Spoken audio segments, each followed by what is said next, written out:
On commence avec une liste Orc dans le détachement Warhorde pour une disposition en Take and Hold, arrivant à la 4e place. Dans les personnages, on commence avec Ghazghkull Traka en tant que seigneur de guerre, accompagné d'un Painboy et son optimisation Hollow Milads. Les deux rejoindront une unité de 20 boys. Ensuite, nous aurons 2 Beast Boss, chacun accompagné d'une unité de 2 Beast Naga Boys. À cela, on rajoute un Warboss qui lui sera rejoint par une unité de 6 Breka Boys, ensuite d'un Beast Boss sur Squiggosaur qui sera accompagné d'une unité de 4 Squigog Boys. Pour le reste des personnages, nous aurons Sneakrot, Mozrog Scragbad, ainsi que Wazdaka Gutsmek. Pour le reste de la liste, on aura en transport dédié 3 trucks. Pour le reste, une unité de 5 Flash Gits et 2 unités de Gretchin. Cette liste s'organise en blocs de mêlée, chacun mené par son boss et réglé sur une catégorie de cibles différentes. Tout s'appuie sur la règle d'armée WAG, qui se lance une seule fois par bataille, au début d'une de vos phases de commandement et reste active jusqu'à la suivante, c'est-à-dire votre tour, puis celui de l'adversaire. Pendant cette fenêtre, vos unités peuvent charger le tour où elles ont avancé. Leurs armes de mêlée gagnent plus 1 en force, plus 1 attaque, et vos figurines obtiennent une invulnérable à 5+. La règle du détachement Warhorde, Get Stuck In, y ajoute touche soutenue en mêlée pour vos figurines orques. Une touche de plus sur chaque touche critique. Le premier bloc à en profiter est celui de Ghazghkull Traka. Ghazghkull mène 20 boys accompagnés de Makari et d'un Painboy en appui. La capacité Prophet of Dark Grit WAG donne plus 1 pour toucher et plus 1 pour blesser en mêlée à son unité. Et sous WAG, passe la touche critique sur 5+. Chaque boys frappe alors 4 fois sur 2+, en force 5. Et chaque 5 ou 6 déclenche la touche soutenue du détachement. Puis la capacité Ghazghkull WAG Banner de Makari donne en plus, toujours sous la WAG, touche fatale en mêlée aux unités orques à 12 pouces, si bien que vos touches critiques blessent automatiquement quelle que soit l'endurance en face. À cela s'ajoute le Painboy qui apporte l'insensibilité à la douleur 5+, de sa capacité Dog Tools, et son optimisation Follow Milads ajoute 2 en mouvement à l'unité. Ajoutez le stratagème Here We Go, un point de commandement pour un +2 à l'avance et à la charge d'une unité infanterie orc. Ce bloc de 23 figurines, 19 boys, le Nobs, Ghazghkull, Makari et le Painboy, agresse alors n'importe quelle unité adverse à la moindre erreur de placement. Les 2 blocs suivants associent chacun un Beast Boss à 10 Beast Naga Boys. Le Beast Boss donne plus 1 pour toucher en mêlée à son unité, par sa capacité du même nom, Beast Boss. Son autre capacité, Beastly Rage, donne blessure dévastatrice à ses propres armes, après un mouvement de charge et jusqu'à la fin du tour. Ces 2 armes étant anti-monstre et anti-véhicule 4+, chaque blessure de 4 ou plus contre un monstre ou un véhicule produit alors des blessures mortelles. Les Beast Naga offrant la relance des jets pour toucher contre ces mêmes cibles avec leur capacité Monster Hunter, permettant de chercher les touches critiques à 5 ou plus grâce au stratagème Unbridled Carnage en phase de combat. Ces blocs tournent presque seuls, du moment qu'ils trouvent des monstres ou des véhicules à charger. Côté scoring, la disposition Take and Hold ne demande aucune action pour le primaire. Dès le 2e tour de bataille, les 5 missions primaires scorent pour le contrôle d'objectifs, à la fin de votre phase de commandement, vos 20 boys y ajoutant la capacité Get the Good Beats, qui même après leur départ, jusqu'à ce que l'adversaire le contrôle au début ou à la fin d'un tour. Allez, je vous laisse avec les forces et faiblesses. Passons à la liste suivante. Ce sera une liste Dark Angel dans les détachements Company of Hunter et Dark Flight Pursuit, pour une disposition en reconnaissance arrivant à la 3e place. Dans les personnages, on commence avec Samael, qui sera rejoint par une escouade de commandement de la Ravenwing, dont le champion portera l'optimisation Recon Hunter. Ils seront évidemment rejoints par une unité de 3 Outriders. Pour les personnages, en tant que seigneur de guerre, on finira avec Lionel Johnson. En unité de ligne, on rajoute une unité de 5 intercesseurs d'assaut. Et pour le reste, une unité de 5 chevaliers des swings, 3 landspeeders, un seul landspeeder vengeance, une petite unité de scouts, 2 stormspeeders Hellstrike, un stormspeeder Hammerstrike et enfin 2 stormspeeders Thunderstrike. Le mot-clé Ravenwing décide de presque tout ce que vous pouvez jouer dans cette liste. Le détachement Company of Hunter et sa règle Master of Manœuvre donnent d'abord assaut aux attaques à distance de toutes vos unités Adeptus Astartes et leur laissent le droit de tirer après un désengagement. Vos unités montées reçoivent 2 permissions de plus, puisqu'une avance ne les empêche pas de déclarer une charge et qu'un désengagement ne leur retire ni le tir ni la charge. Aucun repositionnement ne vous coûte donc une phase de tir, ce qui compte sur une disposition où il faut aller chercher des objectifs loin de votre bord de table. Le détachement Dark Flag Pursuit ajoute sa règle Black Winged Vigilance, qui donne Ignore le couvert aux attaques à distance de vos unités Ravenwing Fly. Le couvert V11 retirant 1 à la capacité de tir de l'attaquant vos 9 speeders tirent à pleine capacité sur une cible retranchée, sans avoir à la débusquer. Samael et son unité cumulent les 2 détachements. Samael mène une unité qui accueille aussi la Ravenwing Command Squad en appui et 3 Outriders. L'optimisation Recon Hunter portée par le Ravenwing champion donne Scout 9 pouces à toutes les figurines de l'unité, tandis que la capacité Honor or Death du même champion ajoute +1 au jet d'avance et de charge. Le bloc avance alors de 9 pouces avant le premier tour, puis de 12 pouces, d'une avance améliorée, sans rien perdre de son tir ni de sa charge. D'ailleurs, Samael porte aussi le mot-clé Fly, ce qui rend l'unité entière Ravenwing Fly et fait bénéficier ses armes plasma de l'ignore couvert du détachement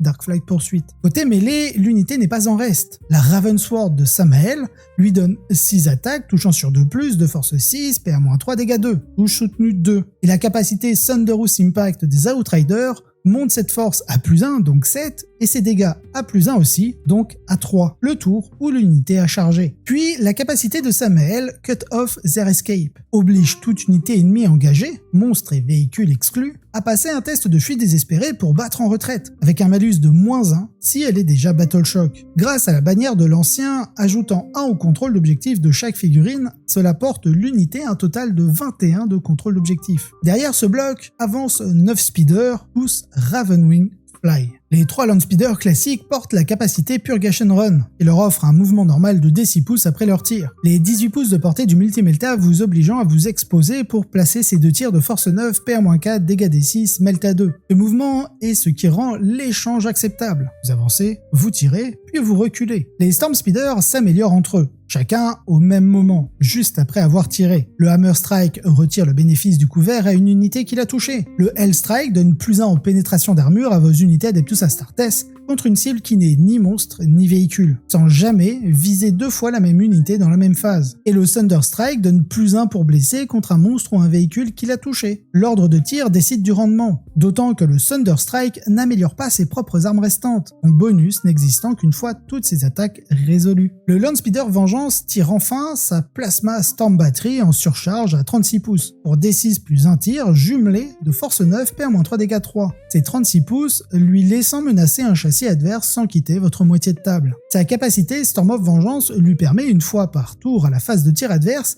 de tirer comme à votre propre phase de tir quand une unité Adeptus Astartes amie à 6 pouces vient d'être détruite, uniquement sur l'unité responsable. Sa place est tout naturellement derrière l'unité que l'adversaire voudra détruire en premier. Les 5 missions primaires de la disposition reconnaissance scorent toutes pour le contrôle d'au moins un objectif hors de votre home, dès le 2e round de bataille en fin de phase de commandement. Alors le stratagème Hunter Trail répond exactement à ces objectifs, puisque pour un point de commandement, à votre phase de commandement, il laisse sous votre contrôle un objectif tenu par une unité Ravenwing montée, jusqu'à ce que l'adversaire le contrôle au début ou à la fin d'un tour. L'unité de Samael est votre seule unité Ravenwing montée, les speeders étant des véhicules, ce qui en fait votre unique marqueur d'objectif collant. Les assauts intercesseurs gardent votre home et servent d'écran dans votre zone de déploiement. Les scouts se déploient en avant grâce à l'infiltration, puis leur capacité Guerilla Tactics les renvoie en réserve stratégique en fin de tour adverse, dès qu'ils sont à plus de 6 pouces de toute figurine ennemie. Vous validez vos secondaires avec une unité qui se replace sans dépenser un seul point de commandement, et sans détourner un speeder de sa cible. Allez, je vous laisse avec les forces et faiblesses.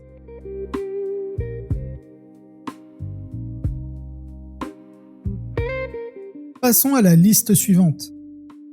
Nous aurons une liste Drukhari dans les détachements Sky Splinter Assault et Exhibition of Slaughter, pour une disposition en reconnaissance arrivant à la 2e place. Dans les personnages, on commence avec l'Elitz Esperax, en tant que seigneur de guerre. Elle sera accompagnée par une unité de D-Witch. À cela on rajoute un archon avec l'optimisation Nightmare Shroud, qui lui sera accompagné d'une escouade de 10 incubes. Ensuite, Drazar, qui sera accompagné d'une petite escouade de 5 incubes. Lady Malice, elle aussi accompagnée d'une petite escouade de 5 incubes. Et enfin une succube avec l'optimisation Period of Torment, qui elle sera accompagnée par une unité de D-Witch. Côté unité de ligne, on rajoute 2 autres unités de D-Witch. Oui, cela en fait 4. En transport dédié, 2 Raiders ainsi que 4 Venom. Et pour le reste, une unité de 5 Mandrake, une unité de 3 Reavers et 2 unités de Scourge avec leurs armes lourdes entièrement équipées de Dark Lens. Cette liste Drukhari est une armée de projection où absolument tout part des transports. Le moteur, c'est la règle Reign of Cruelty du Sky Splinter Assault. Chaque unité qui débarque d'un transport ignore le couvert au tir et gagne lance en mêlée, donc +1 pour blesser quand elle charge. Autrement dit, vous ne cherchez jamais à marcher vers l'adversaire, vous roulez vers lui. Pour rendre ça vraiment brutal, le stratagème Points on the Prey transforme n'importe quel transport en rampe d'assaut. Mouvement normal, débarquement, charge, pour un seul point de commandement. Le Raider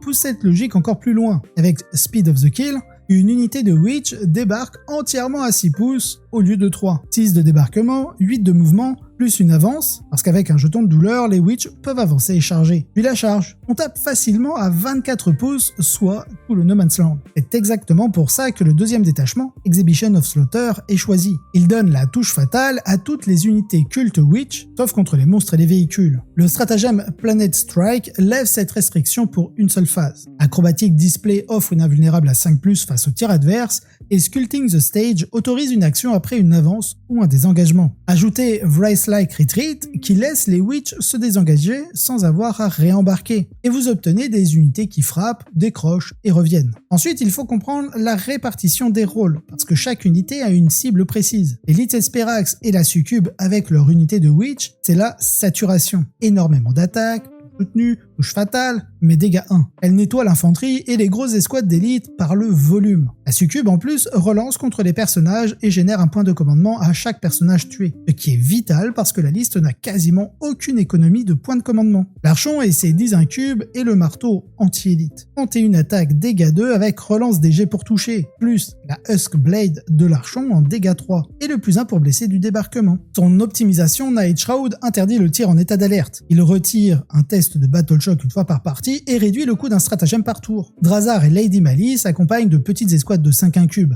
servant de source de dégâts 3 supplémentaires, ce dont les Drukhari manquent cruellement. Lady Malice apporte surtout 2 outils de contrôle. D'abord le redéploiement de 3 unités avant la partie, et la nouvelle version du Vect, une fois par tour, pour surcharger ou annuler un stratagème adverse. Reste le soutien. Les 2 escouades de Scourge en Darklands tirent, puis décrochent de 6 pouces pour se cacher. Les Mandrake infiltrent, bloquent le terrain, et ne peuvent pas être ciblés au-delà de 18 pouces. Enfin, les Reavers, avec 24 pouces de mobilité et 6 d'OC, vont valider les objectifs partout sur la table. En résumé, les transports créent la portée, les Witch saturent, les incubes tuent l'élite et les unités rapides marquent. Une liste très agressive, mais qui dépend entièrement d'un bon séquencement des débarquements. Allez, je vous laisse avec les forces et faiblesses.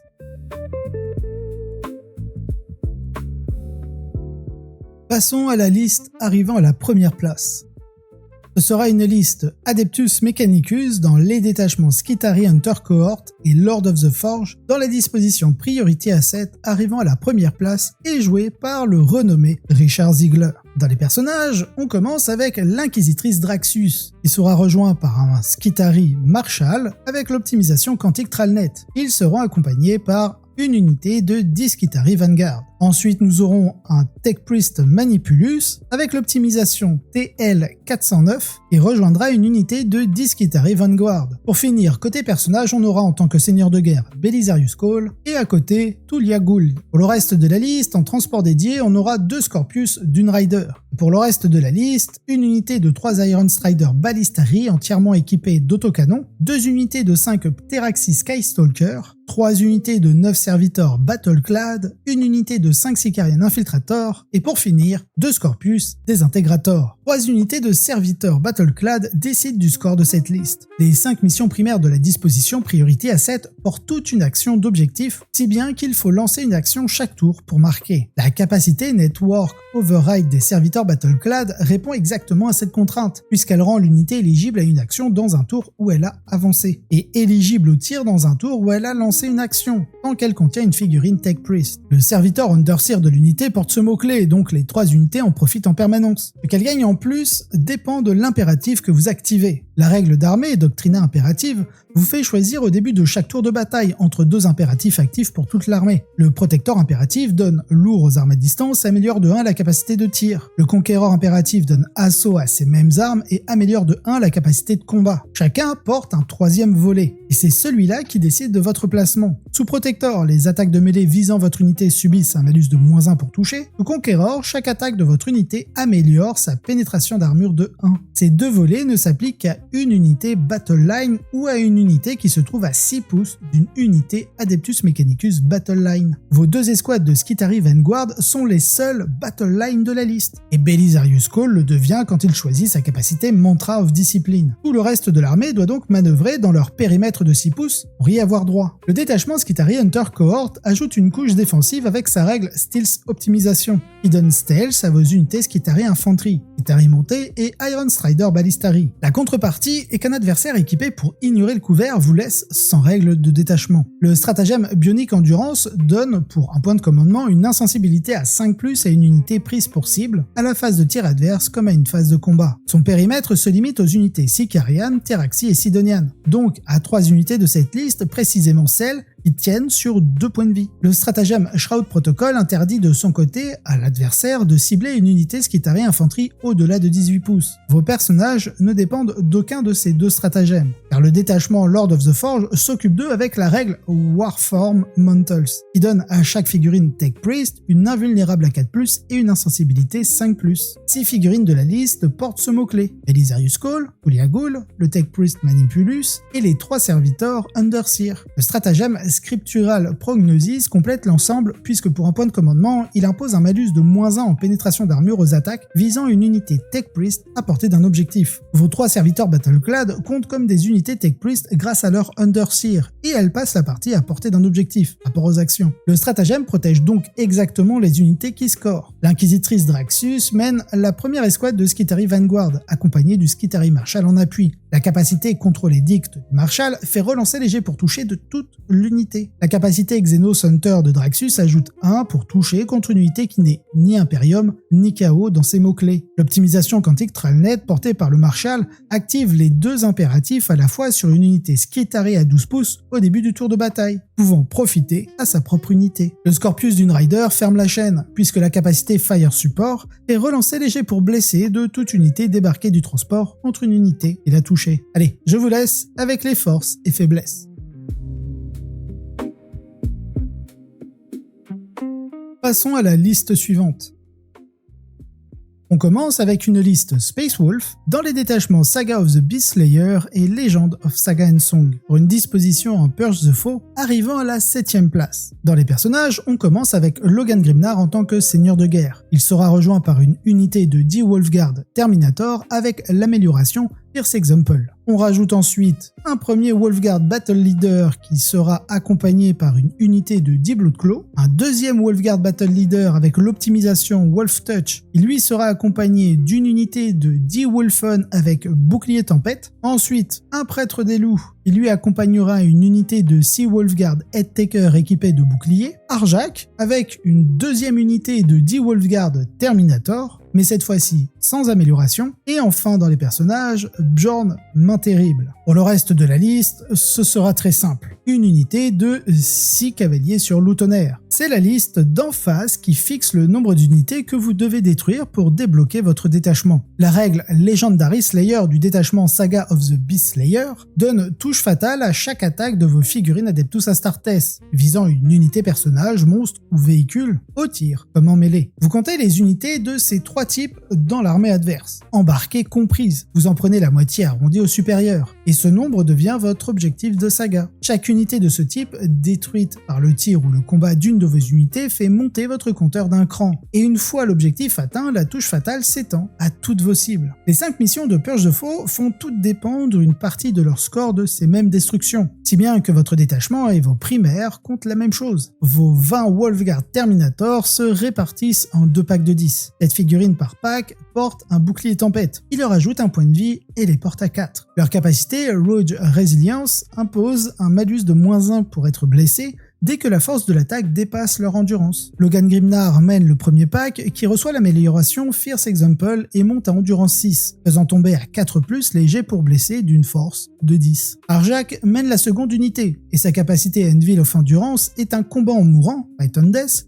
sur 4+, permettant de garder en vie le temps que votre unité puisse activer les figurines de votre unité afin de limiter les mouvements de débordement que votre adversaire pourrait mettre en place. Sa capacité Champion of the Kingsguard lui fait relancer ses jets pour toucher et pour blesser en mêlée contre une unité personnage, c'est-à-dire contre les cibles que votre saga compte. La règle Looping Charge du détachement Legend of Saga and Song ajoute +1 au jet de charge de vos unités Terminator, et son stratagème Wings of the Blizzard renvoie pour un point de commandement un pack non engagé en réserve stratégique à la fin de la phase de combat adverse. Les deux se répondent, puisqu'un pack ayant détruit sa cible durant la phase de combat adverse part en réserve pour intervenir ailleurs sur le champ de bataille durant votre prochain tour ou celui de l'adversaire, afin de jouer sur le bonus de +1 à la charge. Pendant que ces 20 figurines occupent le No Man's Land, une 6ème unité chasse une cible choisie à l'avance. Vos 6 Wolfguard Headtaker désignent une proie dans l'armée adverse avant le début de la partie, et les armes portées par les figurines Headtaker gagnent blessure dévastatrice et précision contre elles. Le Wolf Priest qui les mène n'en profite pas lui-même. Sa capacité Litany of Hate ajoute en revanche 1 au jet pour blesser en mêlée de toute l'unité. La seconde capacité Healing Balm ramène par ailleurs une figurine détruite à chaque phase de commandement. Sur des Headtakers qui tiennent sur 3 points de vie derrière une invulnérable 4+,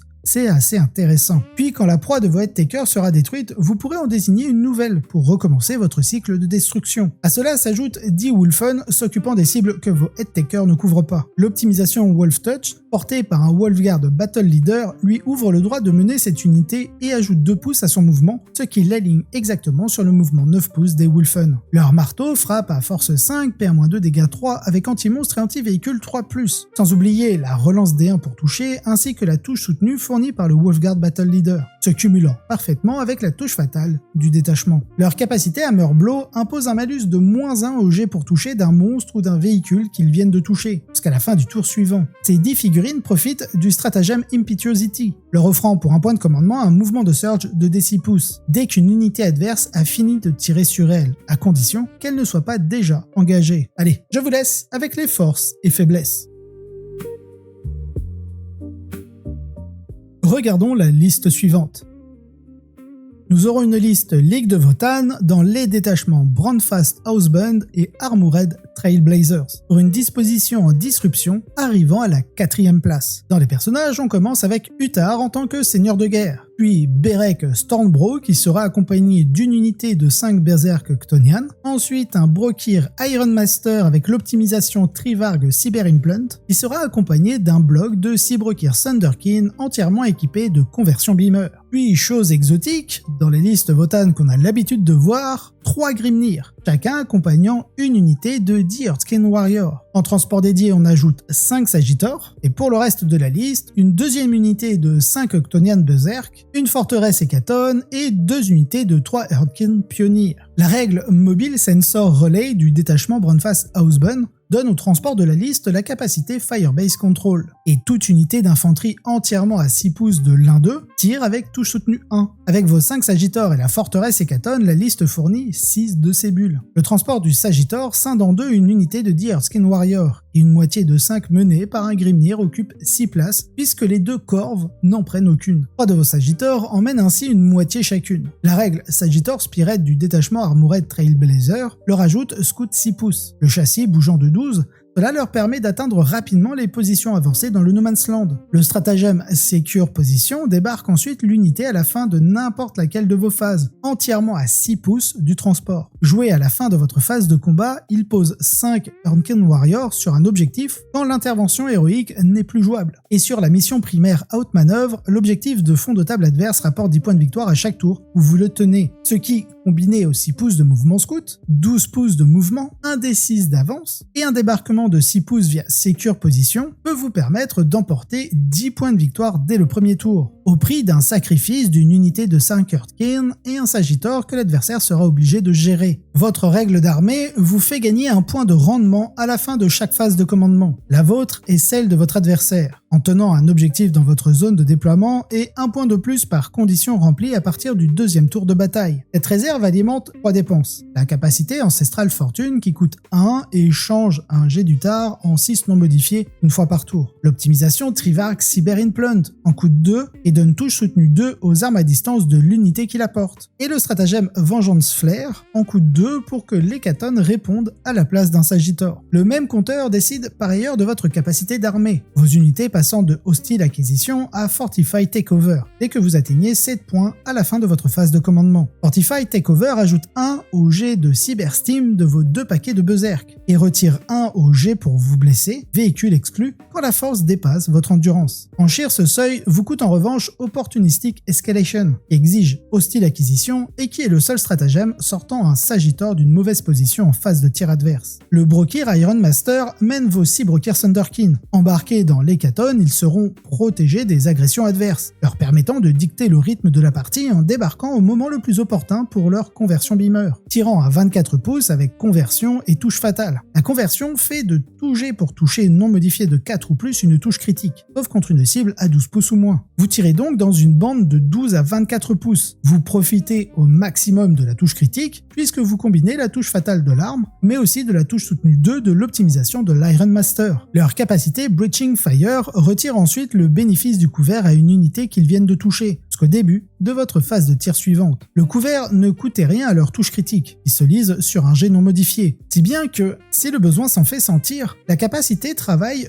pour toutes les autres armes de la liste, dans le cas où vous auriez besoin de concentrer plus de ressources contre l'adversaire, tous tirant après eux. Vos 2 unités de 3 pionniers disposent de la capacité Outflanking Mag Rider, vous permettant de les retirer du champ de bataille à la fin du tour adverse, pour les placer en réserve stratégique, à condition qu'elles se tiennent entièrement à 9 pouces d'un bord du champ de bataille et hors de portée d'engagement. 3 des 5 missions de disruption portent une action d'objectif lancée à votre phase de tir, et aucune des 3 ne se lance depuis votre objectif de fond de table. Ce sont les 2 seules unités de la liste capables d'aller la lancer, puis de décrocher avant d'être détruite. Sur Death Trap, l'action Booby Trap se termine immédiatement, si bien que la même unité piège une zone de terrain, puis repart en réserve à la fin du tour adverse. Allez, je vous laisse avec les forces et faiblesses.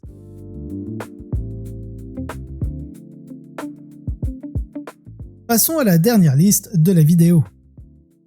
Et ce sera une liste Empire Tau dans le détachement Rétaliation Cadre pour une disposition en Purge the Foe arrivant à la première place. Dans les personnages, on commence avec le commandeur Farsight en tant que seigneur de guerre. Il sera rejoint par une unité de 3 Crisis Sunforge. Ensuite, on a un premier commandeur Enforcer avec l'optimisation Starflare Ignition System qui lui accompagnera une unité de 3 Crisis Fire Knife. Le second commandeur Enforcer accompagnera une unité de 3 Crisis Starsize. Puis nous passons au premier commandeur Colstar et lui accompagnera la deuxième unité de 3 Crisis Starsize. Pour finir avec le deuxième commandeur Colstar, il lui accompagnera une autre unité de 3 Crisis Sunforge. On finit les personnages avec, évidemment, les lances jumelles. En unité de ligne, nous aurons une unité de 10 Strike Team, et pour le reste, 2 unités de 2 Broadside, une unité de 10 Crew de Carnivore, 2 unités de 10 Pathfinder, et enfin 2 unités de 5 Stealth. Au début de votre phase de tir, vos 2 unités de Stealth se déclarent observatrices et marquent chacune une unité ennemie visible. Toute unité guidée qui prend cette cible tire avec +1 en capacité de tir, et le mot-clé marqueur light que portent les Stealth y ajoute les nieurs couverts. Leur capacité Forward Observer vous rend en plus la relance des 1 pour toucher et des 1 pour blesser contre cette même cible. C'est la seule source de relance de la liste en dehors des Crisis Fire Knife. Sur l'unité ciblée, vous lâchez le commandeur Farsight et ses 3 Crisis Sunforge, entièrement équipés de Fusion Blaster qui tirent à 12 pouces en force d'œuf, PA-4, dégâts D6. La règle Wounded Heroes du détachement Rétaliation Cadre améliore de 1 la force des attaques de vos Battlesuits contre une unité à 12 pouces, et de 1 leur pénétration d'armure contre une unité à 8 pouces. La capacité Way of the Short Blade de Farsight ajoute 1 au jet pour blesser à 9 pouces. Le stratagème Shortened Blade pose l'unité en frappe en profondeur à plus de 6 pouces au lieu de 8. Vos fusions tirent alors en force 10, PA-5 avec +1 au jet pour blesser, et la capacité des Sunforge vous permet de relancer en même temps que les jets de dégâts contre un monstre ou un véhicule. Vos 2 commandeurs Colstar donnent à l'unité qu'il mène un mouvement de 12 pouces et assaut sur ses armes à distance. Le premier mène la seconde unité de Sunforge et porte lui-même 4 fusions blaster. ce qui règle le problème de portée des fusions sans passer par la frappe en profondeur. Une fois leur tir résolu, le stratagème The Torchstar Gambit leur offre un mouvement normal à condition qu'elle ne soit engagée contre personne. Vous avancez de 12, vous tirez à bout portant et vous repartez de 12 hors de vue, si bien que l'unité passe le tour adverse là où l'adversaire ne peut pas la viser. Les lances jumelles résolvent le même problème par un autre bout. Rilantlar et Rilokai forment une unité avec scout 8 pouces et un mouvement de 10, ce qui porte leur tir à 36 pouces de portée effective dès le premier tour. Leur capacité Exemplar of Monka donne touche soutenue 1 et inner couvert à toutes les attaques visant la cible éligible la plus proche. Leur capacité Retro Thruster les fait ensuite désengager à la fin de la phase de combat adverse, de sorte qu'à votre tour, elles ne sont plus engagées pour recommencer. Les 5 missions de Purge the Foe font toutes dépendre une part de leur score de la destruction d'unités adverses, et aucune ne porte d'action d'objectif. Vos 10 croûtes carnivores et votre strike team restent donc chez vous pendant que le reste de la liste va chercher des destructions. Ces 2 unités coûtent 135 points à L2. Les croûtes tiennent votre home objectif afin de le sécuriser avec leur capacité Fieldcraft, qui le garde sous votre contrôle même une fois qu'aucune de leurs figurines n'est plus à portée. Pour ce qui est de la strike team, elle tient votre objectif d'expansion, attendant que les croûtes viennent le sécuriser. Allez, je vous laisse avec les forces et faiblesses.